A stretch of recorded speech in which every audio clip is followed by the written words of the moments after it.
Welcome welcome to Manabadi videos. Andhra Pradesh EAP set సంబంధించి ఒక important update రావడం జరిగింది. ఈ ఇంపార్టెంట్ అప్డేట్ ఏంటి, దానివల్ల మీకు వచ్చే యూజ్ ఏంటి అనేది ఈ వీడియోలో కవర్ చేయడం జరుగుతుంది. ఫస్ట్ టైం వచ్చిన యూజర్స్ ఖచ్చితంగా ఛానల్ని సబ్స్క్రైబ్ చేసుకోండి. కౌన్సిలింగ్ సంబంధించి A to Z గైడెన్స్ మన ఛానల్ ద్వారా రావడం జరుగుతుంది. ఇలాంటి వీడియోస్ మీకు ఎక్కడ దొరకవు.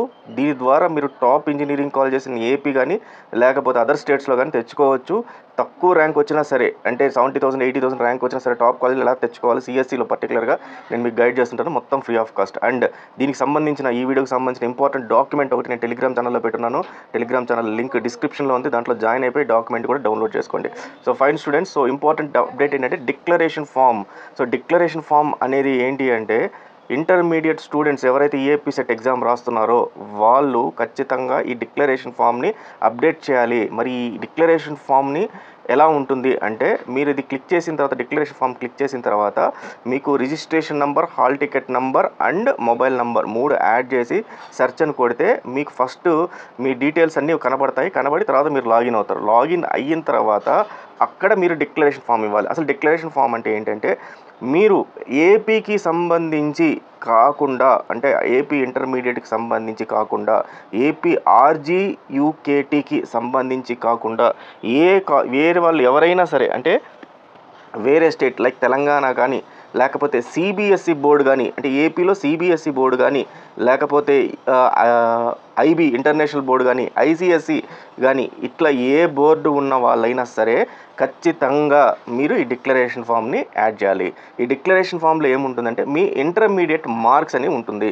ఇంటర్మీడియట్ మార్క్స్ మీవి ఏవైతే రిజల్ట్స్ వచ్చిన తర్వాత వచ్చిన ఇంటర్మీడియట్ మార్క్స్ ఉన్నాయో అక్కడ యాడ్ చేయాలి. ఎలా యాడ్ చేయాలంటే, అక్కడ ఇంటర్ ఫస్ట్ ఇయర్ అని ఒకటి ఉంటుంది, ఇంటర్ సెకండ్ ఇయర్ అని చెప్పి ఒకటి ఉంటుంది, తర్వాత పర్సంటేజ్ అని ఉంటుంది. ఇది జనరల్గా 2024లో ఈ రకంగా ఉన్నాయి. 2025 అనేది నా దగ్గర డీటెయిల్స్ లేవు కాబట్టి నేను క్లియర్గా చెప్పలేను లాగిన్ అయితే ఎలా ఉంటుంది. ఎవరన్నా ఒకవేళ మీ డీటెయిల్స్, అంటే మీ registration number, hall ticket number, mobile number పంపిస్తే నేను లాగిన్ అయ్యి చూస్తాను. manabadi@gmail.comకి పంపిస్తే నేను ఓపెన్ చేసి ఎక్స్ప్లెయిన్ చేస్తాను.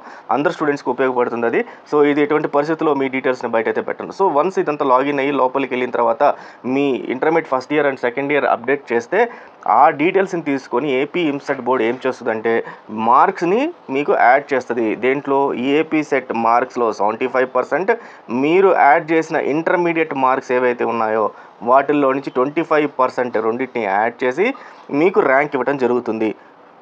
సార్ మరి నేను నా ఇంటర్మీడియట్ మార్క్స్ 600కి 600 వచ్చిందని చెప్పి, 1000కి 1000 వచ్చిందని చెప్పి యాడ్ చేస్తే ఏమవుతుంది అని అడిగారు అనుకోండి ఎవరైనా స్టూడెంట్స్.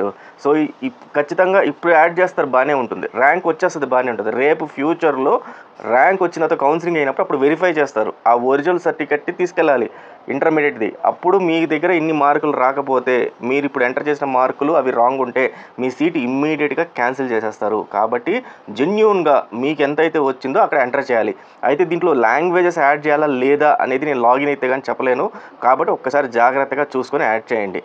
దెన్ ఏపీకి సంబంధించిన ఇంటర్మీడియట్ స్టూడెంట్స్ అయితే అవసరం లేదు.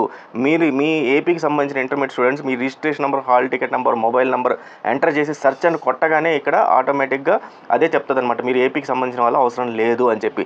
ఏపీకి సంబంధించిన ఇంటర్మీడియట్ వాళ్ళు అండ్ RJUKT సంబంధించిన వాళ్ళు వీళ్ళిద్దరూ కూడా చేయాల్సిన అవసరం లేదు.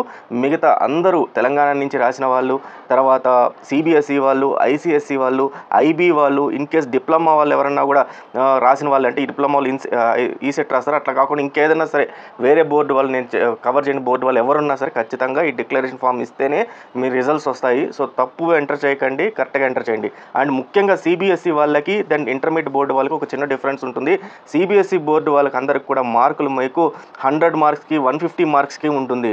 ఇంటర్మీడియట్ బోర్డు వాళ్ళందరికీ కూడా 60 మార్క్స్ 80 మార్క్స్ ఈ రకంగా, 75 మార్క్స్ ఈ రకంగా ఉంటుంది. వీటినన్నిటి పర్సంటేజ్లోనో లేకపోతే మార్క్స్లోనో వాళ్ళు అడుగుతారు.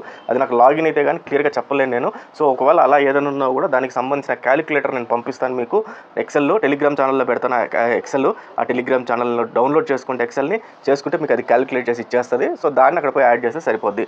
వీలైతే మీ డీటెయిల్స్ అయితే ఇందాక అడిగినట్టుగా నేను ఈ registration number, hall ticket number, mobile number నాకు పంపించండి. So all the best students, thank you very much.